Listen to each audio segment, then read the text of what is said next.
ప్రార్థన చేసుకొని వాక్యాన్ని ధ్యానం చేద్దాం.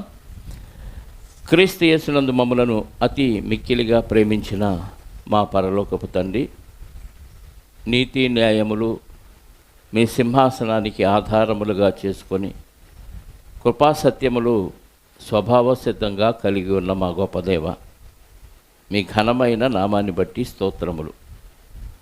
గడిచిన కాలం ఎన్నో ప్రమాదాలు, విపత్తులు, తెగుళ్ళు, ఎన్నో వ్యాధి బాధల నుంచి మమ్మల్ని కాపాడి తండ్రి సురక్షితంగా మందిరానికి చేర్చి మీ కుమారుడైన క్రీస్తు మరణ సమాధి పునరుద్ధానాలను జ్ఞాపకం చేసుకొని మా కర్తవ్యాన్ని మేము తట్టి లేపుకొని మీ కొరకు జీవించటానికి, మా ఆత్మలను నిత్య జీవానికి చేర్చుకోవటానికి ఏ మాటలు అవసరమో ఆ మాటలు మాకు అనుగ్రహించడానికి మీరు ఇచ్చిన ఈ సమయాన్ని బట్టి, ఈ కాలాన్ని బట్టి మీకు స్తోత్రాలు. ఇదిగో నాయనా, ఇంకా కొన్ని మాటలు మేము ఆలోచించడానికి సిద్ధపడుతూ ఉండగా సమయోచితమైన జ్ఞానాన్ని మీ ఆత్మ సహాయంతో నాకు అనుగ్రహించండి. వినగలిగే చెవులు, గ్రహించగలిగే హృదయం మీ పిల్లలకు అనుగ్రహించి ఆత్మ సహాయంతో వాటిని అనుసరించుటకు శరీరమంతయు నరకంలో పడకుండా అవయవాల్ని సజీవయాగంగా, పరిశుద్ధంగా మీ పరిచర్యలో నడిపించగలిగే, క్రియ చేయగలిగే సామర్థ్యాన్ని మీ పిల్లలకు అనుగ్రహించమని ప్రకటించిన ప్రకటన నిమిత్తం, ఇచ్చిన కానుకల నిమిత్తం మీ సన్నిధిలో ప్రార్థిస్తూ మా రక్షకుడు నీ ప్రియకుమారుడైన యేసుక్రీస్తు వారి యొక్క పునరుద్ధానము కలిగిన నామములో ప్రార్థించి అడిగి వేడుకొనుచున్నాను పరలోకపు తండ్రి, ఆమేన్. చేరి వచ్చిన మీ అందరికీ ప్రభువైన క్రీస్తు నామములో శుభములు, వందనాలు. దైవ పిచ్చి లేదా దేవుని పిచ్చి అనే అంశాన్ని మనం గత కొన్ని రోజులుగా ఆలోచిస్తూ వస్తున్నాం. పోయిన వారం హోషేయ అనే భక్తుడి గురించి కొన్ని విషయాలు మనం ఆలోచించాం. ఈరోజు ఇర్మియా అనే భక్తుడి గురించి కొన్ని విషయాలు ఆలోచిద్దాం. మొదటి వర్తమానంలో మనం విన్నాం, సంతృప్తి కలిగిన దైవభక్తి. మీ భక్తి మీకు తృప్తినిస్తుందా అనే ఆలోచన మనం చేసుకుంటే, తృప్తినిస్తుంది అని చెప్పగలిగిన వారు చాలా కొద్ది మందిగా ఉంటారు కదా. ఎగ్జాంపుల్స్ చాలా చెప్పాడు కానీ వెంకటు, ఆహారం తిన్నప్పుడు మనిషికి ఏం కలగాలి? తృప్తి కలగాలి. అమ్మయ్య, కడుపు నిండా తిన్నాను, మంచిగా తిన్నానని తృప్తి. తృప్తి లేకుండా ఎన్ని రకాల వంటకాలు పెట్టినా అది నచ్చదు జనానికి. తిన్నాంలే, ఏదో పెట్టారులే అనిపిస్తుంది. అలాగే ధరించే వస్త్రాల వలన కూడా తృప్తి, వివాహ విషయంలో కూడా తృప్తి. మీ సంసారం ఎలా ఉంది? తృప్తిగా ఉందా? బాగున్నారా ఇద్దరంటే? ఏదో అలా గడిచిపోతుందండి అంటారు. తృప్తిగా కాపురం చేసేవాళ్ళు కూడా కనపట్లేదు. ఇలా ఆలోచిస్తే తృప్తిగా భక్తి చేసే వాళ్ళ సంగతి ఇంకా చెప్పాల్సిన అవసరం లేదు. ఏదో నామకార్థంగా ఆదివారం వచ్చింది కాబట్టి బలవంతంగా లేచి అలా శరీరాన్ని ఈడ్చుకుంటూ తెచ్చి కాసేపు అడబడేసి వెళ్ళిపోతాం. తృప్తిగా ఉండాలి అని అంటే ఎలా చేయాలంటే ఆసక్తితో చేయాలి కదా. తృప్తి కలిగింది, నాకు భక్తిలో తృప్తి ఉంది అని అనిపించాలి మనకంటే దాని క్రియారూపకం వేరుగా ఉంటుంది కదా. అన్నీ ఇంట్రెస్ట్గా చేస్తాం. తృప్తి కలిగిన భోజనం పెడతామంటే ఎలా వస్తారు జనం చెప్పండి? వైట్ రైస్ పెడతామంటే ఎలా వస్తారు? బిర్యానీ, దమ్ బిర్యానీ పెడతామంటే ఎలా వస్తారు? అది తృప్తినిచ్చింది నాలుగుకి. తర్వాత కడుపుకి చేదు, అది వేరే విషయం, అరుగుదల అయిద్దా లేదా. కానీ తృప్తి కలిగే వాటికి ఆసక్తిగా వస్తాం. అలాగే భక్తిలో తృప్తి ఉంటే ఖచ్చితంగా మనం దానికి తగ్గట్టుగానే ప్రవర్తిస్తాం. అలాగే ప్రభువైన యేసుక్రీస్తు వారు, ఆయన భక్తి ఆయనకు తృప్తినిచ్చింది. మరి చాలామంది భక్తుల గురించి మనం ఆలోచిస్తున్నప్పుడు వాళ్ళు నిజంగా భక్తిలో ఎంతో సంతృప్తిని పొందారు కాబట్టే వాళ్ళు దేవుని కోసం ఏదైనా చేయటానికి వెనుకట్లేదు. అది దేవుడు కఠినమైన మాట చెప్పినా చేస్తారు, సంతోషకరమైన మాట చెప్పినా చేస్తారు. అది సంతోషం, ఇది కఠినం అనే ఫీలింగ్ వాళ్ళకి ఏది ఉండదు. ఎంత లోక విరుద్ధమైన పని చెప్పినా చేస్తారు. పోయిన వారం హోషేయ గారి గురించి మనం ఆలోచించినప్పుడు ఒక వేశ్యను పెళ్లి చేసుకోమన్నాడంటే అదేంటి ప్రభు అని క్వశ్చన్ చేయలేదు దేవుడిని, వెంటనే వెళ్ళిపోయి చేసుకున్నాడు, 3 పిల్లల్ని కన్నాడు. అలాగే భక్తులకి దేవుడు ఏదైనా చెబితే ఇదెందుకు, ఇలాంటివి చేయాలా, ఆజ్ఞల్లో ఇది లేదు కదా అని ప్రశ్న వేయరు. దేవుడు చెప్పాడు చేయాలి, దేవుడు చెప్పాడు చేయాలి. ఎందుకు ఏంటి క్వశ్చన్ అవసరం లేదు. దేవుడు చెప్తే ఏదైనా చేయటమే. నిజంగా నక్సలైట్లు కానీ లేకపోతే మిలిటెంట్లు ఇలాంటి వారికి ఆ ట్రైనింగ్ ఇచ్చేవాళ్ళు మోటివేషన్ ట్రైనింగ్లు ఇస్తారు. నువ్వు ఈ ఉద్యమం కోసం చావటానికైనా బతకటానికి దేనికైనా కానీ వెడుకాడకుండా నువ్వు బతకాలి. అప్పుడు నీకు వీరమరణం వచ్చింది. ఏ స్వర్గం? అమరులు కాదు, వీరులు ఉండే స్వర్గం నీకు వచ్చింది అని వాళ్ళకేదో సపరేట్గా స్వర్గంలో ఒక ప్లేస్ ఉన్నట్టుగా వీరమరణం పొంది వీర స్వర్గాన్ని నువ్వు అలంకరించవచ్చు అని వాళ్ళకు మోటివేషన్ చేస్తే ఆ స్వర్గం ఎలా ఉంటుందో తెలియదు, వీరమరణం అంటే ఏంటో తెలియదు. ఏం తెలియకపోయినా వాళ్ళ మాటలకి వాళ్ళు మైమర్చిపోయి దానికోసం ఏదైనా చేయటానికి వెనుకాడరు. అందుకే మానవ బాంబులు అంటే బాంబు పెట్టుకొని వాళ్ళు అనుకున్నది నెరవేర్చడానికి వాళ్ళు పేలిపోయి కొంతమందిని చంపటానికి కూడా వాళ్ళు వెనుకాడకుండా ఎందుకు చేస్తారు అంటే వాళ్ళకి చేసిన మోటివేషన్ క్లాస్ అంత తీవ్రంగా ఉంటుంది.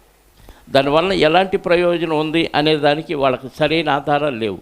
వీరమరణం పొందితే వీరస్వర్గం వచ్చిద్దని గ్యారంటీలు ఏమైనా ఉన్నా, చరిత్ర ఏమైనా చెప్పిందా అంటే లేదు. కానీ ప్రభు అయిన యేసుక్రీస్తు వారు చెప్పిన మాటలు కానీ బైబిల్లో ఉన్న విషయాలన్నిటి కానీ చరిత్ర చెప్తుంది, దేవుడు చెప్పాడు అనే దానికి మనకు చాలా ఆధారాలు ఉన్నాయి. కాబట్టి మరణం తర్వాత మరొక బ్రతుకు కావాలంటే ఖచ్చితంగా మనం దేవుడు చెప్పింది చేయాలి. ఏది చెప్పాడా అనేది విషయం కాదు, కానీ ఆయన చెబితే ఖచ్చితంగా చేసిన వాడే దేవుని యందు భక్తి కలిగిన వాడు. అలాంటి వాడు తృప్తి కలిగిన భక్తి కలిగిన వాడు. అలాంటి వారికే దేవుడు పరలోక రాజ్యాన్ని ఇస్తాడు. ఆ ఆలోచనతో దేవుని మత్తు లేదా దేవుని పిచ్చి కలిగిన వ్యక్తుల్లో ఇర్మియా గారి గురించి ఒకసారి మనం ఆలోచిద్దాం. చాలా ఉంది ఇర్మియా గారి గురించి మనం ఆలోచించడానికి. అయితే కొన్ని విషయాలు ఈరోజు మనం ఆలోచిద్దాం. 13వ అధ్యాయము ఇర్మియా గ్రంథం మొదటి నుంచి చూద్దాం.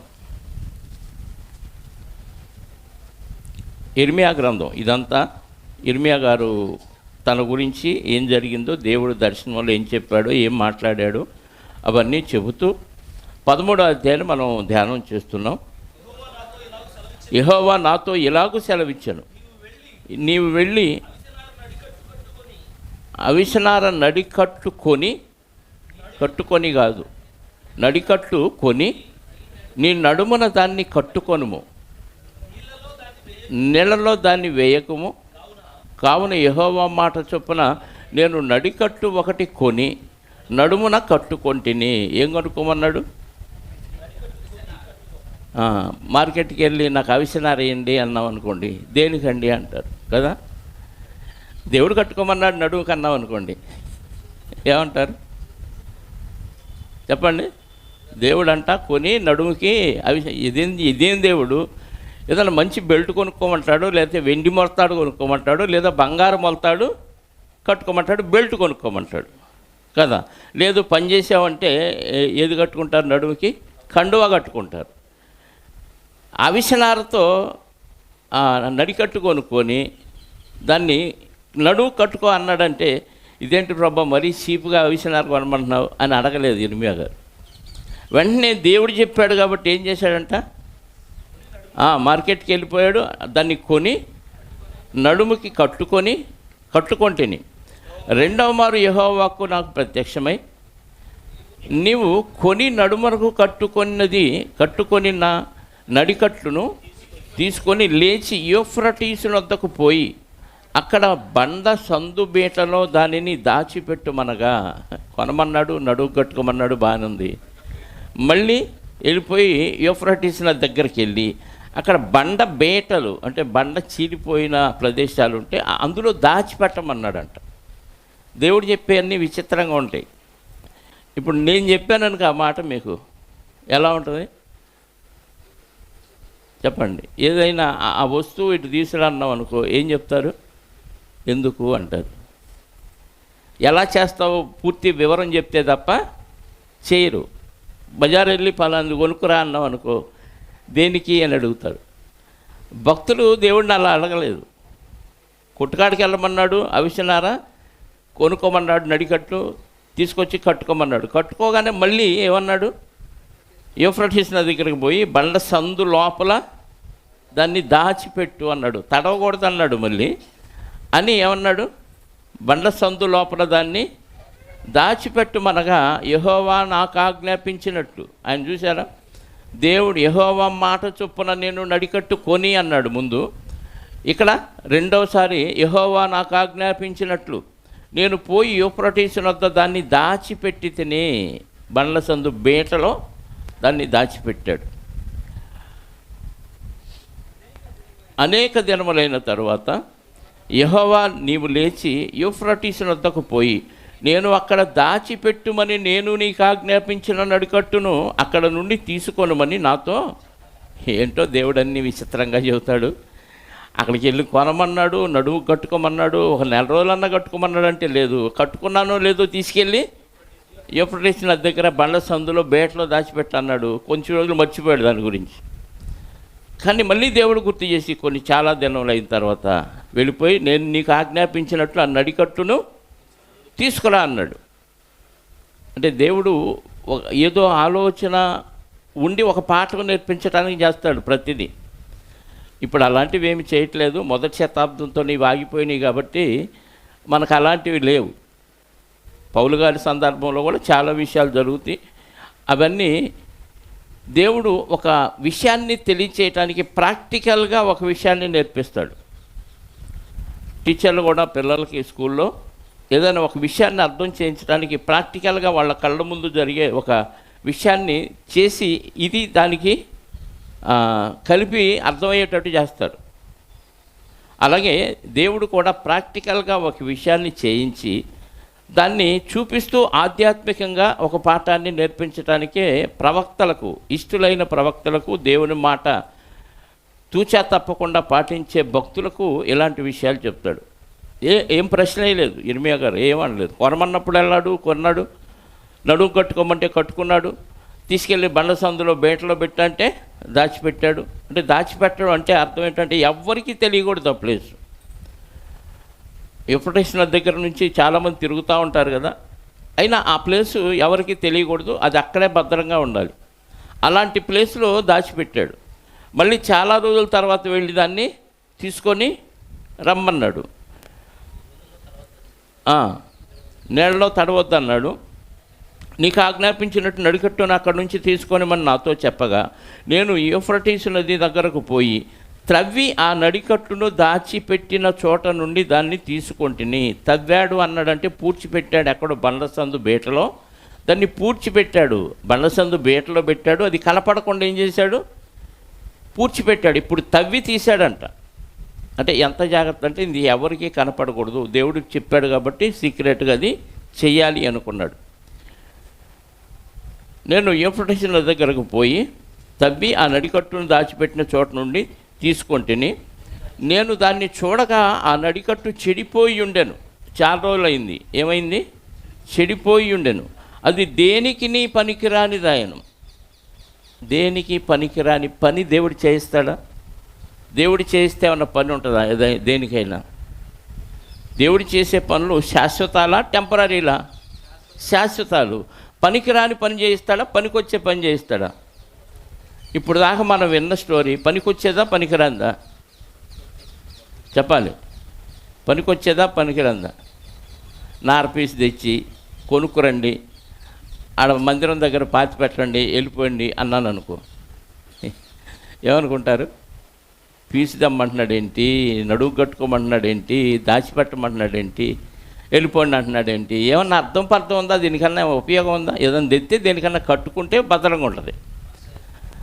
పాస్టర్ గారికి మెంటలు వచ్చింది, మైండ్ పోయింది అనుకుంటారు. వృద్ధాప్యం కదా, మరి చాదస్తం అంతే ఉంటుంది మరి అనుకుంటారు సహజంగా. దేవుడు చెప్పాడంటే ఏదో మీనింగ్ ఉంది అనేది ఇర్మియా గారికి అర్థమైంది. అంటే భక్తులకి ఏమర్థమైందంటే దేవుడు పనికిరానట్టుగా కనిపించేవి చెప్పినా దాని వెనక ఏదో బోధ ఉంది అనేది వాళ్ళకి అర్థమైంది. దేవుడు చెప్తే ఖచ్చితంగా అందులో పాఠం ఉంటుంది అని అర్థమైంది కాబట్టి నోరు ఎత్తలేదు, ఎదురు ప్రశ్న దేవుడికి వేయకుండా చేశాడు. తీరా వెళ్ళి చూస్తే ఎలా ఉందంటది? దేనికి పనికిరాని దాని అయిను కాగా యెహోవా వాక్కు నాకు ప్రత్యక్షమై మళ్ళీ చెప్పాడు, ఇలాగూ సెలవిచ్చాను, యెహోవా ఈ మాట సెలవిచ్చుచున్నాడు, ఈ విధముగానే యూదావారి గర్వమును యెరూషలేము నివాసుల మహాగర్వమును నేను భంగపరుతును. అంటే ఇదంతా ఎందుకు చెప్పాడంటే, యూదావారి గర్వమును యెరూషలేము నివాసుల గర్వమును నేను భంగం చేస్తాను. నార పీసు దేనికి పనికొచ్చిందండి? అవిసె నార. మనకే నార వచ్చింది తెలుసా? ఈ కొబ్బరి తాళ్ళు ఇవన్నీ లేనప్పుడు పొలాల్లో రైతులు కట్లు కట్టేవాళ్ళు. దేంతోనా? ఈ నారతో కట్లు కట్టేవాళ్ళు. నార బాగా నేస్తే పేంతే తాడైపోద్ది. అది దేనికన్నా బంధించటానికి ఏదైనా కట్టుకోవటానికి ఉపయోగపడేది. ఉపయోగపడే నారని, మంచిగా ఉన్న నారని ఒక మంచి పనికి ఉపయోగించకుండా దేవుడు ఏం చెప్పాడంటే, తీసుకురా నడికట్టు. నడికట్టు అంటే గట్టిగా పని చేయటానికి ఉపయోగపడేది. నడుము కట్టుకునే కట్టు. పనివారు తల మీద ఉన్న టవల్ తీసి పనిచేసేటప్పుడు వంగేటప్పుడు ఏం చేస్తారు? నడుము కట్టుకుంటారు. వెనకటి రోజులండి, ఇప్పుడు రోజులు కాదు. ఇప్పుడు రోజులు ఇంకా నడుము కట్టుకునే పని లేదు, అన్ని మిషన్లు చేసేస్తున్నాయి కదా. ఒకళ్ళ ఉన్న మనుషులు చేసిన నడుము కట్టుకొని పని చేసేవాళ్ళు, ఒళ్ళోంచి పని చేసేవాళ్ళు లేరు.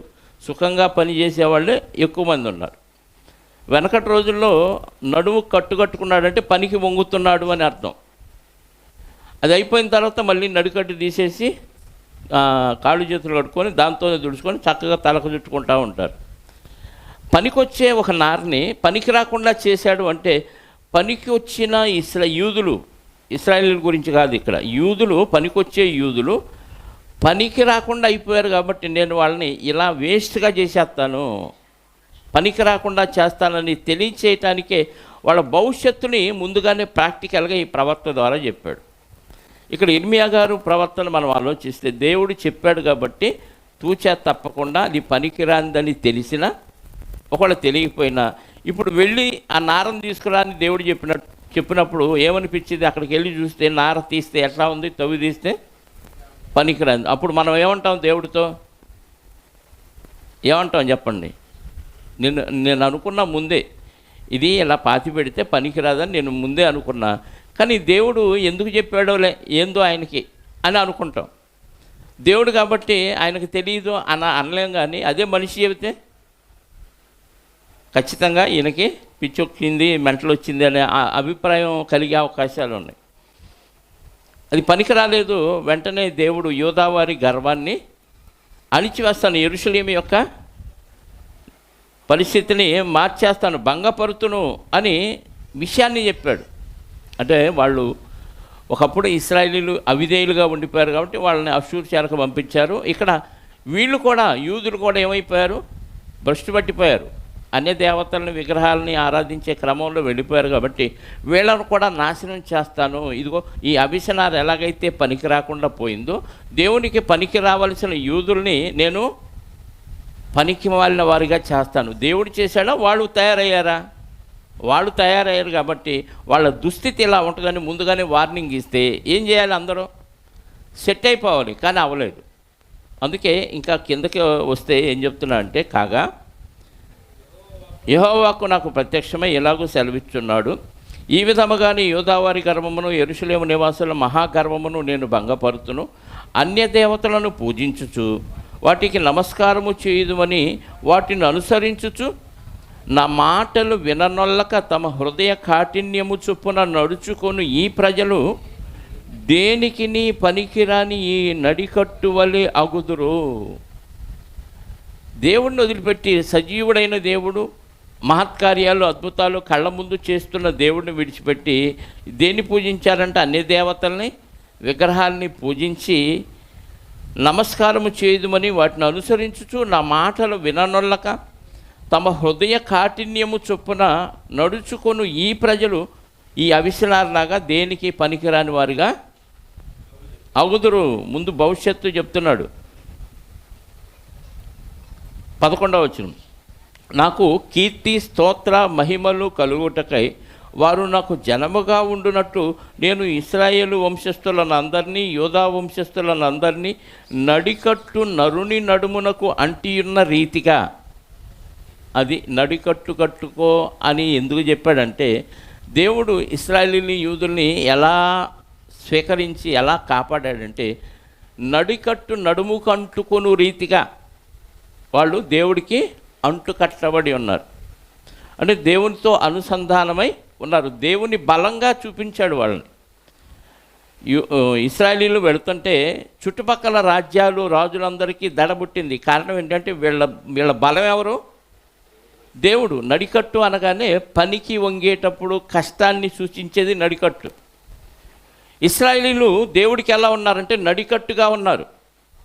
అంటే దేవుని శక్తి సామర్థ్యాలు, దేవుని బలం, దేవుని యొక్క కీర్తి ప్రతిష్టలను ఇనుమడింప చేసే వ్యక్తులుగా, సమాజానికి చూపించే వ్యక్తులుగా దేవుడు వాళ్ళని ఏర్పాటు చేసుకున్నాడు.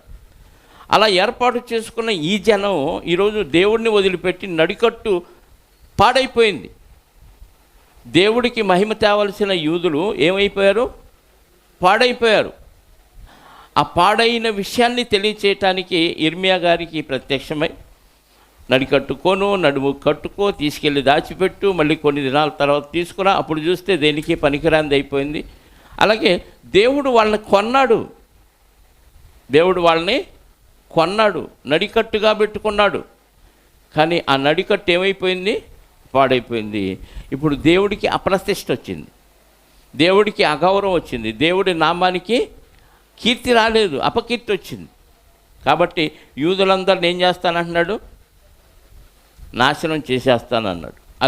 అవిసెనార ఎలాగైతే పనికి రాకుండా పోయిందో వాళ్ళందరినీ నాశనం చేస్తానన్నాడు. ఇప్పుడు దేవుడు యేసుక్రీస్తు ద్వారా మనతో మాట్లాడాడు, ప్రవక్తల ద్వారా మాట్లాడాడు, ఎంతోమంది భక్తుల ద్వారా మనతో మాట్లాడాడు. మాట్లాడిన ఆ మాటలు మనకు అర్థమైపోయినాయి, అంటే మారిన వాళ్ళకి అర్థమైనాయి. ఏం పెట్టి కొన్నాడు మనల్ని? క్రీస్తు రక్తంతో, విలువైన రక్తంతో, నిష్కళంకమైన నిర్దోషమైన గొర్రెపిల్ల వంటి రక్తంతో మనల్ని కొన్నాడు. అవిసెనార కొన్నట్టుగా మనల్ని కొన్నాడు. దేనిగా మనం ఉండాలని కొన్నాడు? దేవునికి నడికట్టుగా ఉండాలని కొన్నాడు, అంతే కదా. దేవుని యొక్క స్థితి ఏంటి? దేవుడు ఎలాంటి వాడు? దేవుని యొక్క లక్షణాలు ఏంటి? దేవుణ్ణి సమాజంలో కనపరిచే విధంగా మనం పని చేయటానికి మనల్ని కొన్నాడు. కొనబడిన మనము ఏం చేయాలి చెప్పండి? ఆ కీర్తి ప్రతిష్టలు నడుము కట్టుకొని దేవుని గొప్పతనాన్ని సమాజంలో కనపరచాలి, ప్రదర్శించాలి, తెలియచేయాలి దేవుడి గురించి. అలాంటిది అవిసెనార పారైపోయినట్టుగా ఎంతో విలువైన రత్నంతో కొన్న క్రైస్తవులు కూడా ఈరోజు పనికిరాని నడికట్టుగా తయారైపోయారు. దేవుడికి మహిమ రావట్లా క్రైస్తవుల వల్ల. దేవునికి అపకీర్తి వస్తుంది, దేవునికి అవమానం వస్తుంది. దేవుడు అంటే ఆయన గొప్ప లక్షణాలు ఏంటో, యేసుక్రీస్తు వారిని ఎందుకు పంపించాడో, ఆయన మతబోధ చేయటానికి వచ్చాడా, మనుషులకి చెడు చెప్పటానికి వచ్చాడా, మంచి చేయటానికి వచ్చాడా? ఈ విషయాలు సమాజానికి అర్థం కాకుండా పోయిందంటే అవిసెనార ఏమైపోయింది? పాడైపోయింది. ఈనాటి క్రైస్తవ్యం కూడా నిజమైన క్రైస్తవులు చాలా తక్కువగా ఉన్నారు. సంతృప్తి కలిగిన దైవభక్తి చేసే క్రైస్తవులు చాలా తక్కువగా ఉన్నారు సమాజంలో. నీ భక్తి నీకు తృప్తినివ్వాలి, అలాంటి పరిస్థితి లేదు. అవిసెనార పాడైపోయినట్లుగా ఆనాడు ఈ యూదులు పాడైపోయారు, అవిసెనార పాడైపోయినట్లుగా ఈనాటి క్రైస్తవులు కూడా పాడైపోయారు. పోనీ బాగున్న వాళ్ళు ఏమైనా ఇర్మియా గారిలాగా దేవుడు చెప్పినట్టు చేస్తున్నారా అంటే అక్కడక్కడ కొద్దిమంది ఉంటున్నారు తప్ప ఎక్కువ శాతం ఇలాంటి వారు కనపడకుండా పోయారు ప్రియులారా. అందుకే భవిష్యత్తులో ఇలాంటి వారిని ఏం చేస్తాడంట? యూదులను ఏం చేస్తాడన్నాడు 11వ వచనంలో, దేవునికి కీర్తి, స్తోత్ర, కీర్తనలు, మహిమలు కలుగుటకై వారు నాకు జనముగా ఉండునట్లు నేను ఇశ్రాయేలు వంశస్థులనందరినీ, యోధా వంశస్థులనందరినీ నడికట్టు నడుని నడుమునకు అంటియున్న రీతిగా నన్ను అంటియుండ చేసి తిని, కానీ వారు నా మాటలు వినకపోయి ఉన్నారని యెహోవా సెలవిచ్చుచున్నాడు. కాబట్టి నీవు వారితో చెప్పవలసిన మాట ఏదనగా, ఇశ్రాయేలు దేవుడైన యెహోవా ఇలాగూ సెలవిచ్చుచున్నాడు, ప్రతి సిద్ధయు ద్రాక్షారసముతో నింపబడును. ఈ 12 వద్దులండి, తర్వాత విషయాలు అవి. 11వ వచనం వరకు మనం ఆలోచిస్తే ఏం చెప్తున్నాడు? నడికట్టుగా ఉన్న నన్ను వాళ్ళు తోసిపుచ్చారు, పాడైపోయారు. కాబట్టి ఈ విషయాలన్నీ వాళ్ళకి అర్థం కావటానికి నువ్వేం చేయాలంటే బజారు వెళ్ళాలి, నడికట్టు కొనాలి, అవిసెనార నడికట్టు, దాన్ని నడువు కట్టుకోవాలి, తీసుకెళ్ళి యూఫ్రటీస్ నది దగ్గర దాన్ని బండ సందులో దాన్ని దాచిపెట్టాలి. ఆ తర్వాత చాలా దినాల తర్వాత వెళ్ళి చూస్తే అది పనికిరాలేదు. ఇదంతా ఇర్మియా గారు చేస్తున్నది యూదుల సమాజం ముందు, యోధా సమాజం ముందు చేస్తాడు. ఏంది ఇర్మియా గారు ఎందుకు చేస్తున్నాడు ఇదంతా అంటే, దేవుడు చెప్పాడంట చేస్తున్నాడు. దీని పరిణామం ఏంటి అంటే, అది పాడైపోయేదాకా దాని పరిణామం ఏంటో ఆయనకు తెలియదు. ఇర్మియా గారికి తెలియదు, యూదులకు కూడా తెలీదు. అది తెలియచేసిన తర్వాత అయినా ఏమన్నా మారారా? మారలేదు. అంటే భవిష్యత్తు ముందే దేవుడు చెప్పాడు, అవిసనార ప్రాక్టికల్గా చూపించి ఇలా మీరు పనికి రాకుండా పోతారు అని చెప్పినప్పుడు వెంటనే దేవుడు ప్రవక్త ద్వారా తెలియచేసిన విషయాలు ఏం చేయాలి? గ్రహించి మార్చుకోవాలి. భవిష్యత్తు చెప్పినా మార్చుకోకపోతే ఇప్పుడు మన పరిస్థితి కూడా అంతే. దేవుడికి కీర్తి స్తోత్ర మహిమలు తేవలసిన క్రైస్తవులు అవమానాన్ని తీసుకొస్తే మన భవిష్యత్తు ఎలా ఉంటుందంటే అవిసనార పారైపోయినట్టు పాడైపోతాం. అంటే వాళ్ళు బాహ్యంగా చెరలోనికి వెళ్ళిపోయారు, అంటే వేరే రాజులు వచ్చి వాళ్ళని బానిసలుగా కొనిపోయారు. కానీ మనల్ని సాతానుగాడి తీసుకెళ్ళిపోయి నరకంలో పడేస్తాడు. ఇది మన భవిష్యత్తు. అవిసనార పాడైపోయినట్లుగా మన భవిష్యత్తు పాడైపోయింది. ఈ విషయాన్ని ధైర్యంగా మనం ఏం చేయాలి? ఇర్మియా గారు చెప్పినట్టుగా దేవుడు చెప్పినట్టు ఎలా చేశాడో మనం కూడా దేవుడు చెప్పినట్టుగా ప్రవర్తిస్తేనే సమాజానికి అర్థమైంది. దేవుడు చెప్పినట్టు చేయకపోతే సమాజానికి ప్రాక్టికల్గా మనం ఈ విషయాలు తెలియచేయలేం. ఇది దేవుడు చెప్తే ఎందుకు ఏంటని ప్రశ్న వేయకుండా ఇర్మియా గారు వెళ్ళి ప్రాక్టికల్గా చేసి యూదుల భవిష్యత్తుని అక్కడ తెలియచేశాడు. అలాగే మళ్ళీ యూదుల భవిష్యత్తు గురించి మరొక సందర్భాన్ని అదే ఇర్మియా గ్రంథంలో 16వ అధ్యాయంలో మనం ఆలోచించగలిగితే 16వ అధ్యాయం మొదటి నుంచి, గత వారంలో హోషేయ గారి గురించి మనం ఆలోచించినప్పుడు ఆయన ఏం చెప్పాడు? ఆయనకి వేశ్యను వివాహం చేసుకోమని చెప్పాడు. కానీ ఇక్కడ ఇర్మియా గారిని నువ్వు పెళ్ళే చేసుకోవద్దు అంటున్నాడు. దేవుడు చెప్పేవన్నీ ఇలాగే ఉంటాయి. దేవుని కోసం మానేస్తావా చేసుకుంటావా? చదువుదాం 16వ అధ్యాయం మొదటి నుంచి. మరియు యెహోవా వాక్కు నాకు ప్రత్యక్షమై ఇలాగూ సెలవిచ్చాను, ఈ స్థలమందు నీకు కుమారులైనను కుమార్తెలైనను పుట్టకుండునట్లు నీవు వివాహము చేసుకొనకూడదు. ఈ వాగ్దానం ఏమన్నా రాసిచ్చేదా? 31st నైట్ కానీ ఎంతమంది తీసుకుంటారు? తీసుకోరు. అందరికీ ఏమవుతున్నాయి అనుకో, ఇదేంది ఈ పాస్టర్ గారు వివాహం చేసుకోవద్దు అంటున్నాడు అంటారు. పౌలు గారు ఏం చెప్పాడు? వివాహము చేసుకొనకుండుట నరునికి మేలు. అదేంటి? వివాహ వ్యవస్థను ఏర్పాటు చేసింది దేవుడైతే వివాహం వద్దంటున్నాడు. ఏంటంటే వివాహం చేసుకుంటున్నారు కోరికలు తీర్చుకోవడానికి పెళ్లి చేసుకొని పిల్లలుగా అంటున్నారు తప్ప దేవుని కోసం పిల్లలుగానే ఆలోచనతో పెళ్లి చేసుకోవట్లేదు. అందుకే అసలు వివాహం వద్దురా బాబు, ఉండగలిగితే నిగ్రహించుకుంటే మామూలుగానే ఉండి దేవుని పని చేయండి. పెళ్లి చేసుకున్నాడు భార్యను ఎలా సంతోషపెట్టాలని ఆలోచిస్తాడు, పెళ్లి కాని వాడు దేవుడిని ఎలా సంతోషపెట్టాలని, నువ్వు దేవుని సంతోషపెట్టాలనే ఆలోచనలో ఉండాలంటే ఏం చేయకూడదు? వివాహం చేసుకోకూడదు.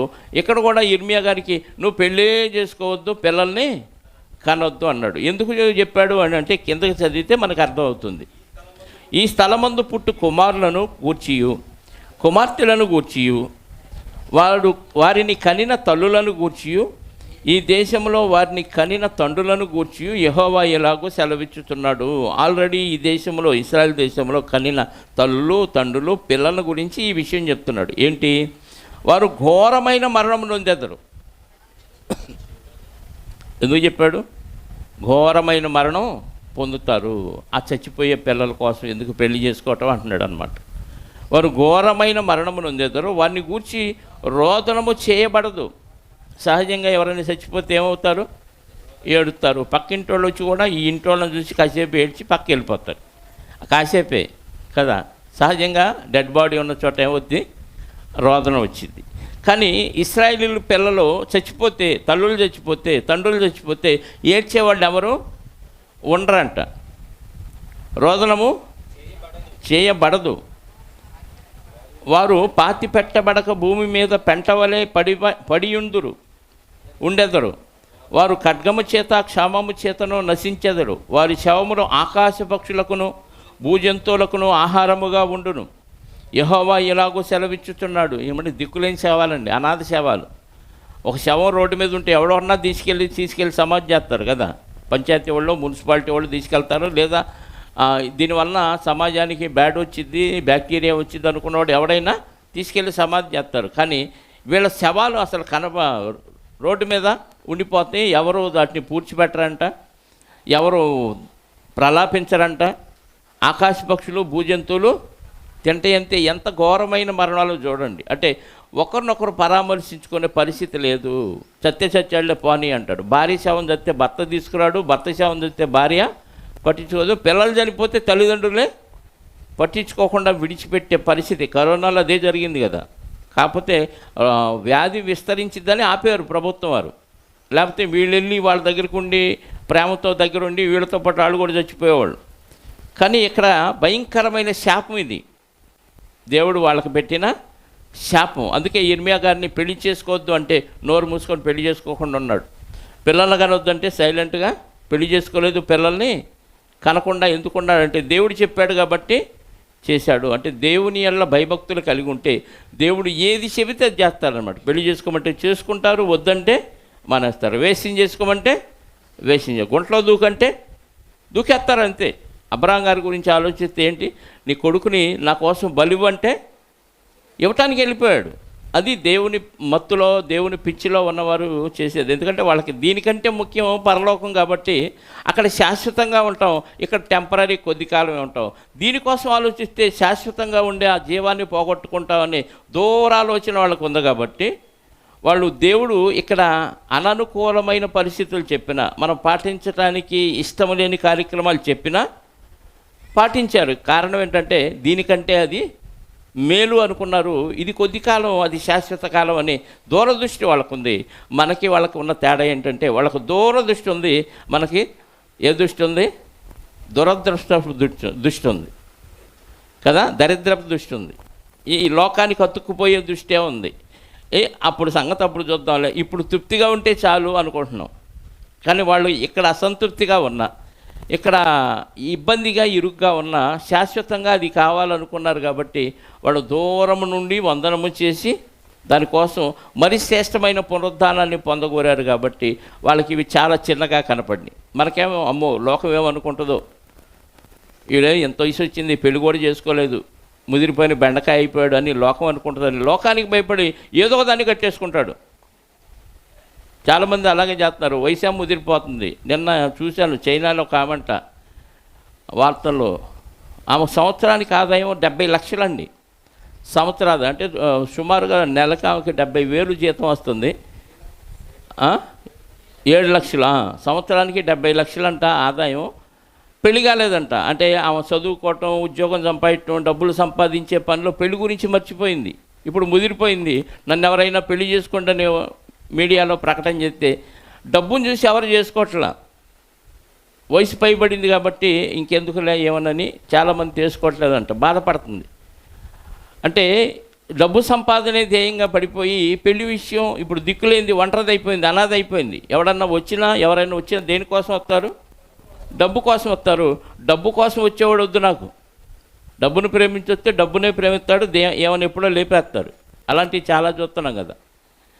దేవుడి కోసం పనిచేసేవాళ్ళు కావాలి, కానీ దేవుని కోసం ఏది చెప్పినా చేసేవాళ్ళు భక్తులు తగ్గిపోయారు. ఇర్మియా గారిని చూసి దేవుడు చెప్పాడు కాబట్టి సైలెంట్గా ఉండిపోయాడు. పెళ్లి చేసుకోలేదు, పిల్లల్ని కనొద్దన్నాడు, పెళ్లి చేసుకోలేదు, పిల్లల్ని కనలేదు. కారణం ఏంటంటే యూదుల గురించి ఆయన చెప్పాల్సినవన్నీ ఇర్మియా గారితో చెప్తున్నాడు. ఎన్నో వచనం ఉన్నాం? 5. యెహోవా ఇలాగు సెలవిచ్చున్నాడు, నేను ఈ ప్రజలకు నా సమాధానము కలుగనీయకయు వారి ఎడల నా కృపా వాత్సల్యమును చూపకయు ఉన్నాను గనుక రోదనము చేయు ఇంటిలోనికి నీవు. ఎవరన్నా ఇంట్లో చనిపోతే రోదన చేస్తారు. ఇర్మియా నువ్వు వెళ్ళొద్దా ఇంటికి. ఇర్మియా గారు ప్రవక్త అంటే పాస్టర్ గారు. ఆ రోజుల్లో పాస్టర్ గారు చనిపోయిన శవం దగ్గరికి వెళ్ళకపోతే ఏమనుకుంటారు సంఘస్థులు? చెప్పండి. పాపంతో ఉండి ప్రార్థన చేయంటే చేయను నేను, ఈయనేందో ప్రార్థన కూడా చేయట్లేదని తిట్టుకున్న వాళ్ళు బోల్డ్ మంది ఉన్నారు నన్ను కదా. వాళ్ళేమో పాపం మానరు, దేవుని ఏళ్ళ కరెక్ట్గా ఉండరు. కానీ సమస్య వచ్చినప్పుడు ప్రార్థన చేయండి పాస్టర్ గారు అంటారు. అలాంటి వాళ్ళకి నేను చేయనమ్మా, నువ్వు బాప్తీసం పొందావా లేదా, బాగున్నావా లేదా అని అడిగితే చేయకపోతే తిట్టుకున్న వాళ్ళు చాలామంది ఉన్నారు. ఇప్పుడు ఇంట్లో శవం ఉంది, రోదన చేస్తున్నారు. ఇర్మియాని ఏమన్నాడు దేవుడు? ఆ, దేవుడు చెప్పాడు మీ ఇంటికి రావద్దన్నాడని ఇర్మియా గారు వాళ్ళకి చెప్పాడు అనుకో, ఏమంటారు? అసలు దేవుడు అలాంటి మాట చెబుతాడా? నువ్వు తప్పించుకోవటానికి ఏదో దొంగ డైలాగులు చెబుతున్నావు, కానీ నువ్వు ప్రవక్త ఎలా అయ్యావయ్యా ఇర్మియా అంటారు. దేవుడు వద్దన్నాడమ్మా, ప్రలాపించే వాళ్ళ ఇంటికి పోవద్దన్నాడు అంటే వింటారా? వినరు. కానీ దేవుడు చెప్పాడు, ప్రలాపించిన వారి ఇంటికి, రోదనం చేయి ఇంటికి వెళ్ళొద్దు, వారిని గూర్చి అంగలార్చుటకు పోకుము, ఎవరిని ఓదార్చుటకు. పాస్టర్ గారు మరి ఓదార్చడానికి వెళ్ళకపోతే, అంగలార్చడానికి వెళ్ళకపోతే ఎలా? కానీ దేవుడు వద్దన్నాడు కాబట్టి మానేస్తాడు. ఇప్పుడు ఎంతమంది శత్రువులు అయిపోయారో ఇర్మియా గారికి కదా. ఇదే యెహోవాకు ఘనులేమి అల్పులేమి ఈ దేశమందున్న వారు చనిపోయి పాతి పెట్టబడరు, వారి నిమిత్తము ఎవరును అంగలార్చుకుందురు, ఎవరును తమ్మును తాము కోసుకొనకుందురు, వారి నిమిత్తము ఎవరును తమ్మును తాము బోడి చేసుకుందురు. అంటే జనరల్గా ఒక మనిషి చనిపోతే చుట్టుపక్కల వాళ్ళు కూడా వచ్చి ఏడుస్తారు కదా, కొంత దగ్గర సంబంధం ఉన్నవాళ్ళు బంధువులు వచ్చి ఏడుస్తారు. ఒక వ్యక్తి చనిపోతే చుట్టుపక్కల వాళ్ళు ఎవ్వరూ అంగలార్చరంట, అంటే ఏడవటానికి ఎవరు రారు. ఒక వ్యక్తి చనిపోతే బోడుగుండులు చేసుకునే సాంప్రదాయం ఉంది కదా, గడ్డాలు మీసాలు తీసుకుంటూ బోడుగుండులు చేసుకునే సాంప్రదాయం యూదుల్లో కూడా అది ఉంది. మనిషి చనిపోగానే బోడి చేసుకుంటారు. ఇక్కడ నుంచి వచ్చిందే ఈ సాంప్రదాయం, గడ్డాలు మీసాలు గుండు చేపించుకుంటారు. ఆ రోజుల్లో ఉండేది. కానీ ఈ సందర్భంలో ఎవరు అంగలార్చరు, ఎవరు గుండు కొట్టించుకోరు. అంటే పోయాడు పీడపోయిందని పట్టించుకొని పరిస్థితి వస్తుంది ఇక్కడ. బోడి చేసుకొని కొందరు చచ్చిన వారిని గురించి జనులకు ఓదార్చుటకు అంగలార్పు ఆహారము ఎవరు పంచిపెట్టరు. అంటే సహజంగా మనకు కూడా ఉంది, భర్త చనిపోయాడు అనుకోండి, స్త్రీకి గాజులు పూసలు అవన్నీ తీసి ఇంట్లో కూర్చోబెడతారు. కొంతమంది స్త్రీలు స్వీట్లు అవి తీసుకెళ్ళి వాళ్ళకి తినిపిస్తూ ఉంటారు. ఎవరికి? విధవరాలకి. ఎందుకు? పోయాడు, నువ్వు ఇక నుంచి సంతోషంగా హ్యాపీగా స్వీట్లు తింటూ అవన్నీ మర్చిపోమ్మా అని, అంతే కదా. పోయాడు అంటే దీని పేరేంటో తెలుసా బైబిల్లో? అంగలార్పు ఆహారం. ఏ పేరు ఇది? అంగలార్పు ఆహారం ఎవరు అంటే వచ్చి కత్తి స్వీట్లు తినిపించేవాడు కూడా ఎవడు లేడు అక్కడ. ఇంకో విందు కూడా ఉంది. ఒకని తండ్రి అయినను తల్లి అయినను చనిపోయినని ఎవరును వారికి ఓదార్పు పాత్రను తాకనివ్వరు. ఓదార్పు పాత్ర, నాన్న చనిపోయడం, ఇది ఇదాగు, ఇది ద్రాక్షారసం దాకా. కొంతమంది చూసారా, నిమ్మకాయ జ్యూస్ అవి ఇస్తూ ఉంటారు, ఏడ్చి అలిసిపోతారు కాబట్టి కత్తి ఓదార్పు ఉంది. ఏడవటానికన్నా శక్తి కావాలి కదా, ఈ డ్రింక్ దాగు, ఈ మజ్జిగ దాగు అని ఏదో ఒకటి డ్రింక్ అందిస్తూ ఉంటారు. అది ఓదార్పు పాత్ర. అది అందించేవాళ్ళు కూడా లేరంట కదా. మనం శవాల దగ్గర చూస్తున్నది ఇదే. ఏడ్చి అలిసిపోయి స్పృహ కోల్పోతూ ఉంటారు. అలాంటి వాళ్ళని లేపి నీళ్లు కొట్టి ఏం చేస్తారు, ఏదో నిమ్మరసమో మజ్జిగో ఏదో తాపిస్తూ ఉంటాం. దాన్ని ఆ పాత్ర పేరేంటంట? ఓదార్పు పాత్ర. అది ఎవరు తాగనివ్వరు. అది బయట వాళ్ళు మందు అందిస్తారు కదా. ఏంటంటే బాధలో తట్టుకోలేకపోతున్నా అందుకే తాగుతున్నా అంటాడు. ఏంటంటే ఓదార్పు పాత్ర అది. స్త్రీలకేమో నిమ్మరసం, పురుషులకైతే మద్యం.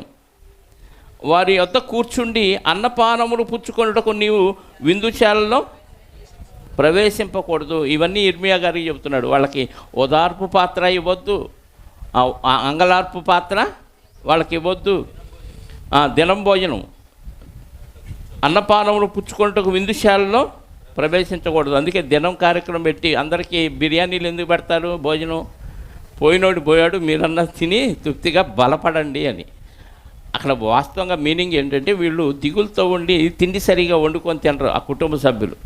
అలాంటప్పుడు బంధువులందరూ వచ్చి అందరం కలిసి తిందాం, అందరం కలిసి ఆనందిద్దాం అని వాళ్ళతో పాటు వీళ్ళు కూడా తిని వాళ్ళకి తినిపించాలి. వాస్తవంగా వాళ్ళు తింటే తిన్నారు, లేకపోతే లేదని మనం లైన్లో నిలబడి ఎగబడి తినేసి వెళ్ళిపోతాం. వాళ్ళని ఓదార్చడం లేదు, పాడలేదు.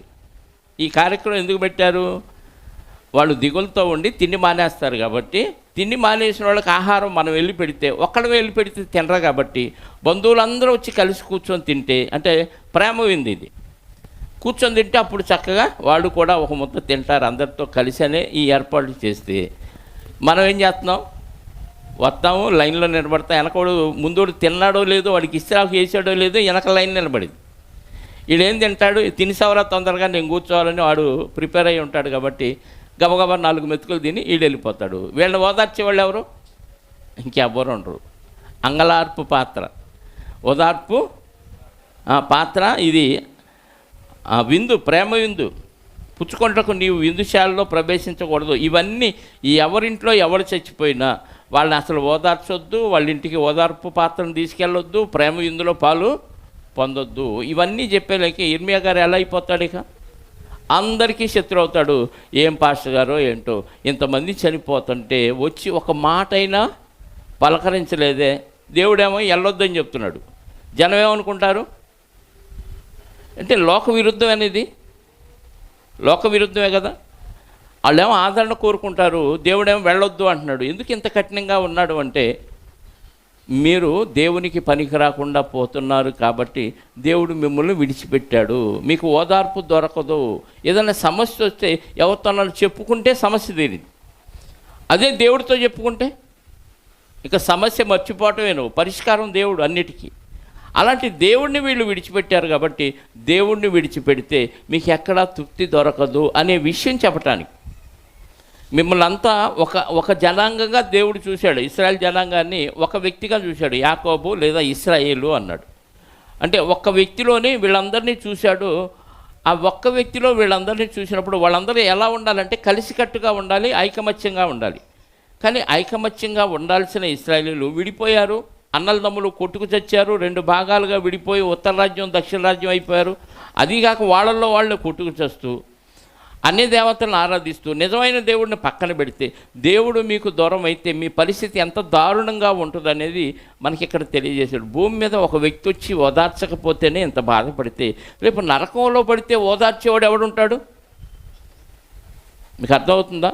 నీకు సమస్య ఉన్నప్పుడు వచ్చి ఓదారిస్తే కొంత ఉపశమనం దొరికింది. పూర్తిగా దొరకపోయినా నువ్వు ఎంత కష్టపడినా ఇంట్లో వాడు పట్టించుకోవట్లేదు అనుకోండి. నిన్ను మా ఆయన కష్టపడుతున్నాడు, మమ్మల్ని పోషిస్తున్నాడు, ఇరుగు పొరుగు వాళ్ళకి చెప్పకుండా ఏందో ఆయన వెళ్ళిపోతాడు అంతే, పట్టించుకోడు, ఏమీ లేదు అంటుందనుకో, ఆయన వల్ల నువ్వు తృప్తిగా లేవని అర్థం కదా.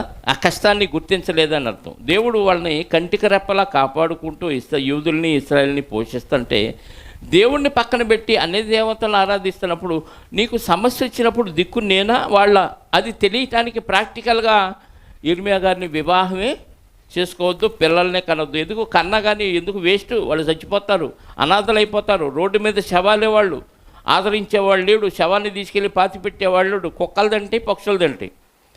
ఇలాంటి సమస్యలు ఉన్న పరిస్థితుల్లో ఎందుకయ్యా ఇర్మియా పిల్లల గంట వద్దంటే సైలెంట్గా మానేశాడండి. శవాల దగ్గరికి వెళ్ళొద్దన్నాడు, ఓదార్చొద్దన్నాడు, అంగళార్ పాత్ర ఇవ్వద్దన్నాడు, ప్రేమ ఇందులో పాల్గొనొద్దన్నాడు. 9వ వచనం, సైన్యములకు అధిపతి యెహోవా ఇలాగూ సెలవిచ్చున్నాడు, ఇశ్రాయేలు దేవుడైన యెహోవా ఇలాగూ సెలవిచ్చున్నాడు, మీ కన్నుల ఎదుటని మీ దినములలోనే సంతోషధ్వనిని ఆనందధ్వనిని పెళ్లి కుమారుని స్వరమును పెళ్లి కుమార్తె స్వరమును ఈ చోట వినబడకుండా మాన్పించదను. ఇంకా మీరు పెళ్ళిళ్ళు పేరంటాలు ఏముండవు. ఎందుకు? శత్రురాజులు వస్తారు, పట్టుకెళ్ళిపోతారు మిమ్మల్ని. ఇక పెళ్ళిళ్ళు చేసుకోనిరు. వాళ్ళకి ఎల్లకాలం నువ్వు చచ్చేదాకా ఒక గొడ్డు చాకిరీ చేసినట్టుగా బానిసగా పనిచేయటమే. తర్వాత వచ్చింది బానిసలు కూడా పెళ్ళిళ్ళు చేయటం, వాళ్ళ ఫ్యామిలీ మొత్తాన్ని వాడుకునే సాంప్రదాయం తర్వాత వచ్చింది. కానీ ఇప్పుడు ఈ శాపానికి గురైన వాళ్ళు బానిసలుగా వెళ్ళిపోతారు. ఇంకా పెళ్ళిళ్ళు పేరంటాలు లేవు. తల్లి ఒక చోట, తండ్రి ఒక చోట, కొడుకు ఒక చోట, కూతురు ఒక చోట. ఎక్కడెక్కడ ఎవరెవరిని ఏ ఇంట్లో పనివాళ్ళుగా పెట్టుకుంటారో తెలియదు. ఫ్యామిలీ కలిసి ఉండే పరిస్థితి లేదు. మా ఆవిడ అక్కడ ఉందండి పలానోళ్ళు ఇంటంటే వెళ్ళటానికి వెళ్ళలేదు, ఆడోడు ఎడకు రావటానికి లేదు, ఇక్కడోళ్ళు అక్కడికి. ఇంత విచిత్రంగా ఇంత విడగొట్టి ఎవడినెవడు ఓదార్చే పరిస్థితి లేకుండా పోవటానికి కారణం మీ అతిక్రమం. కాబట్టి మీ భవిష్యత్తు ఎలా ఉండబోతుంది, ఇంత భయంకరంగా మిమ్మల్ని చేయబోతున్నానని దేవుడు ముందుగానే ఇర్మియా గారికి చెప్పాడు. 10వ వచనం, నీవు ఈ మాటలన్నీ ఈ ప్రజలకు తెలియచెప్పిన తరువాత వారు దేని బట్టి యెహోవా మాకు ఈ ఘోర బాధ అంతయు నియమించను, మా దేవుడైన యెహోవాకు విరోధముగా దోషమేమి, మా పాపమేమి అని నిన్నడుగగా అంటారా ప్రజలు?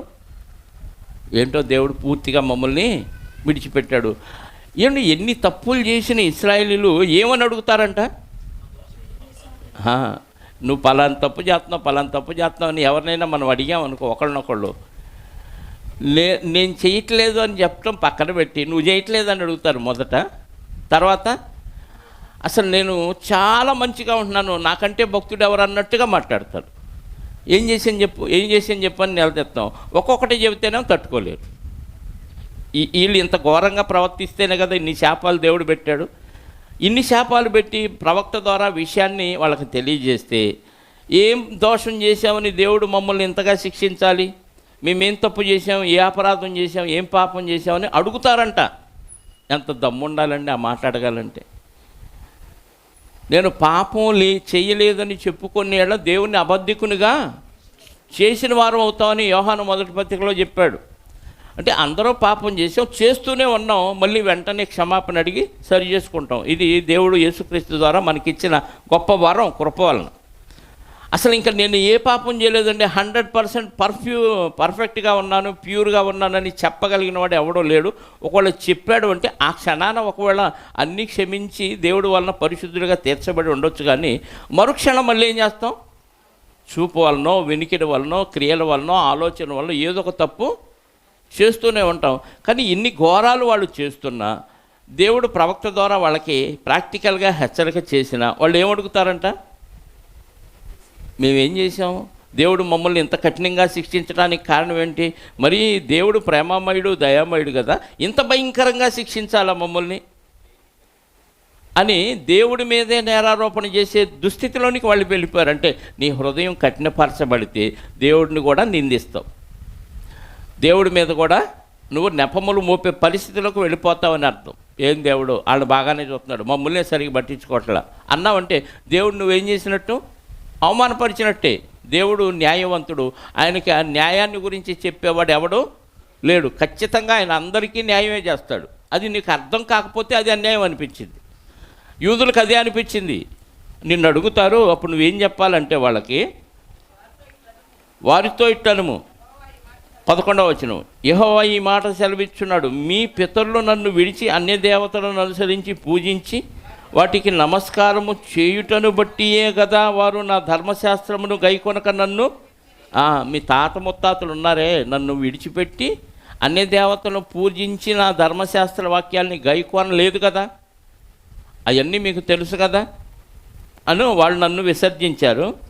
ఆలకించుడి, మీరందరూ నా మాట వినకుండా కఠినమైన మీ దుష్ట హృదయ కాఠిన్యము చొప్పున నడుచుకొనిచున్నారు.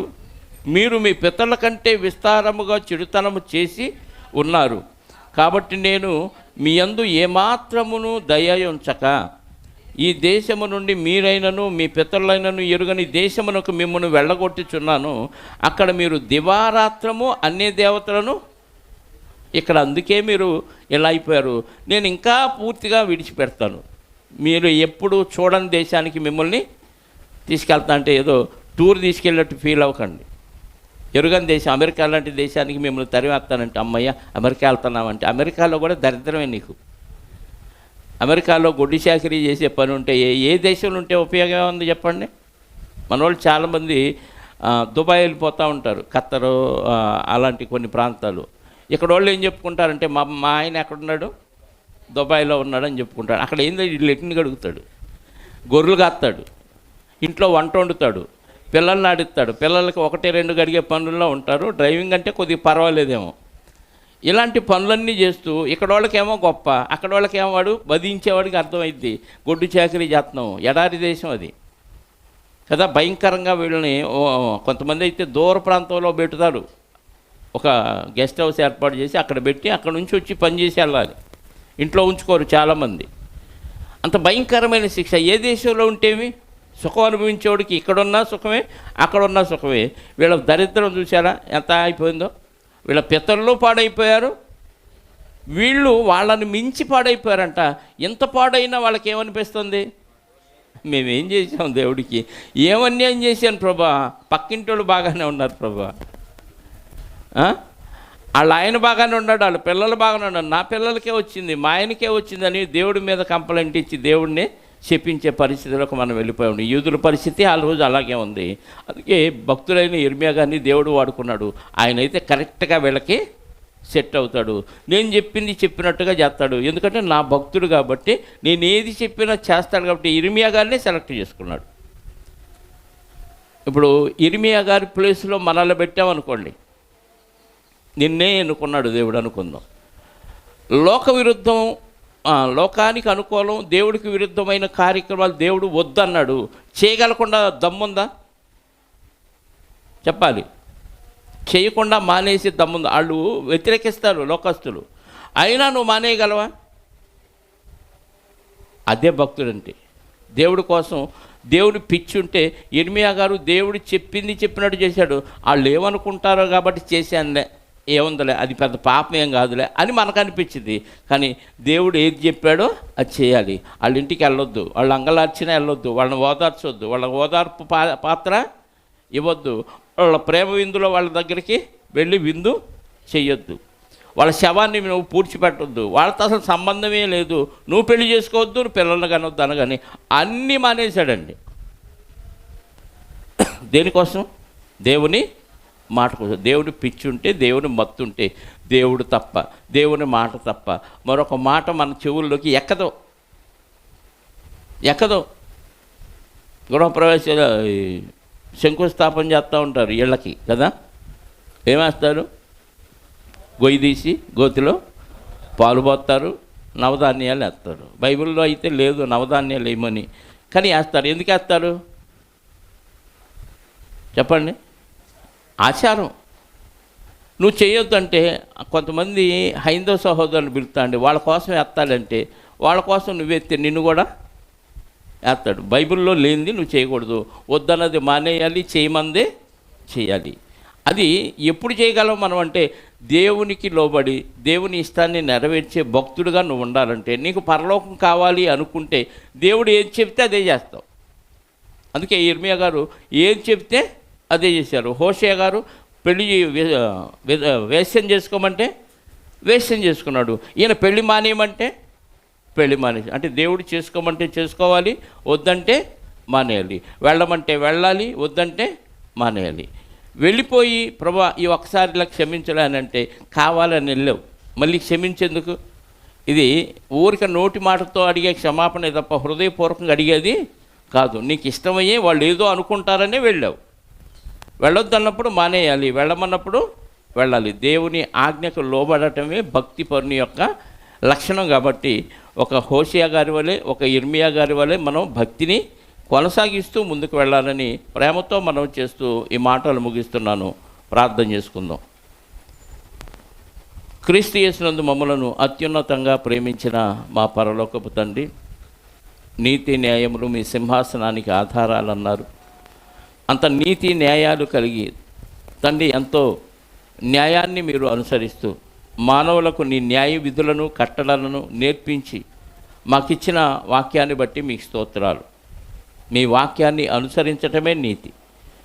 వాక్యము లేకుండా మా స్వనీతిని ఆధారం చేసుకొని భూమి మీద మనుషుల చేత మెప్పు పొందవచ్చు, మనుషుల చేత బహుమానాలు పుచ్చుకొనవచ్చు. కానీ మీ వలన శభాష్ అనిపించుకోవాలంటే లోకానికి వేరవ్వాలని, లోకనీతికి దూరంగా ఉండాలని ఇర్మియా గారికి యూదుల గురించి మీరు తెలియచేసిన మాటలను ఆయన ఎలాగైతే తూచా తప్పకుండా అనుసరించారు, అలాగా భక్తులుగా క్రీస్తును అంగీకరించిన మేము క్రీస్తు మాటలు తప్ప వేరే మాటలు మా హృదయంలో లేకుండా, క్రీస్తు మాటలను అనుసరించి తప్ప క్రీస్తుకు విరోధంగా మేము ఏ కార్యక్రమాలు చేయకుండా మమ్మల్ని మేము మీ ఎదుట భక్తులుగా కనపరుచుకోవటానికి ఈ మాటలు మాకు ఉదాహరణగా మాకు తెలియచేసిన విధానాన్ని బట్టి మీకు స్తోత్రాలనైనా. విన్న మాటలు మాకు మేము అన్వయించుకొని ఒక ఇర్మియా గారి వలె, ఒక హోషేయ గారి వలె ప్రవర్తించడానికి కృప చూపి సహాయాన్ని దయచేయమని కోరుకుంటూ వచ్చిన బిడ్డలందరినీ సురక్షితంగా వారి గృహాలకు చేర్చండి. ఇదిగోనైనా 2వ ఆరాధన 3వ ఆరాధనలో కూడా మీ నామానికి మహిమకరంగా మొదటి వర్తమానంలోనూ 2వ వర్తమానంలోనూ బల్ల ఆరాధనలోనూ మీ నామానికి కీర్తి ప్రతిష్టలు తెచ్చే విధంగా జరిగించమని కోరుకుంటూ, ఇదిగోనైనా వచ్చిన బిడ్డల్లో ఎవరెవరికి ఎలాంటి అవసరాలు ఉన్నాయో మీకు తెలుసునైనా ప్రతి అవసరత అది అనారోగ్యం కానీ, ఆర్థిక సమస్య కానీ, మానసిక బలహీనత, రుగ్మతలు కానీ, ఎవరికి చెప్పుకోలేని సమస్యలు కానీ మీ సన్నిధిలో ఒప్పుకుంటే, వాటి నుంచి తప్పుకుంటే మీరన్నిటినీ నెరవేరుస్తారని మీ పిల్లలకు మరొకసారి జ్ఞాపకం చేస్తూ, తండ్రి బిడ్డల యొక్క ఆలోచన బట్టి వారికి కావలసిన సమస్తాన్ని సమకూడి జరిగించమని బతిమలాడుచు, మా రక్షకుడు నీ ప్రియకుమారుడని యేసుక్రీస్తు వారి పరిశుద్ధ నామములో ఇదిగో నాయన యేసుబాబు దుర్గాల వివాహం ఈ నెల 30వ తేదీన జరగటానికి నిశ్చయించిన సందర్భాన్ని బట్టి చక్కగా క్రమంగా మీ వాక్యానుసారంగా జరిగించమని కోరుకుంటూ, మా రక్షకుడు నీ ప్రియకుమారుడైన యేసుక్రీస్తు వారి యొక్క ప్రశస్తమైన నామములో ప్రార్థించి అడిగి వేడుకొనుచున్నాను పరలోకపు తండ్రి, ఆమేన్. మనందరి కన్నతండ్రి అయిన దేవుని ప్రేమ, ఆయన ప్రియ కుమారుడైన యేసుక్రీస్తు వారి కృప, పరిశుద్ధాత్మ యొక్క అన్యోన్య సహవాసము ఇప్పుడు ఎల్లప్పుడూ సకల పరిశుద్ధులకు సదాకాలము తోడయుండి నడిపించునుగాక. ఆమేన్. అందరికీ యేసుక్రీస్తు నామములో శుభములు, వందనములు.